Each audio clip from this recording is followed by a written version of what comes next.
கண்டுபிடிப்புகள் பத்தி ஒரு சின்ன கண்ணோட்டம் பார்க்கலாம். நாம கண்டுபிடிப்பு அப்படின்னாலே பொதுவா என்ன நினைப்போம்? புதுசு புதுசா வர்ற கேட்ஜெட்ஸ் இல்லையா?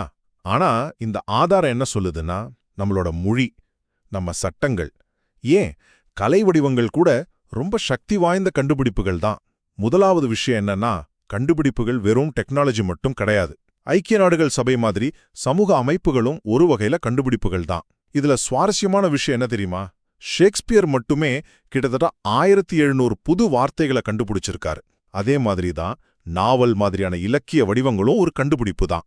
ஓகே, அப்போ எல்லா கண்டுபிடிப்புக்குமே ஒரு மதிப்பு இருக்கணுமா? இங்க தான் இன்வென்ஷன், அதாவது கண்டுபிடிப்புக்கும், இனோவேஷன், அதாவது புதுமைக்கும் உள்ள வித்தியாசத்தை நாம புரிஞ்சுக்கணும். கண்டுபிடிப்புங்கிறது ஒரு புது ஐடியா. அதுக்கு பிரயோஜனம் இருக்கணும்னு அவசியமே இல்ல. ஆனா புதுமை அப்படி இல்ல. அந்த ஐடியாவை நடைமுறைக்கு கொண்டு வந்து அதுக்கு ஒரு மதிப்பு, குறிப்பா ஒரு பொருளாதார மதிப்பு கொடுக்கறது. சரி, இந்த கண்டுபிடிப்பெல்லாம் எப்படிதான் உருவாகுது? நாம நினைக்கிற மாதிரி இது ஒரு நேர்கோட்டுல போற பயணம் கிடையாது. சில சமயம் விளையாட்டுத்தனமா, இல்லனா ஒரு சின்ன ஆர்வத்துல கூட உருவாகலாம்.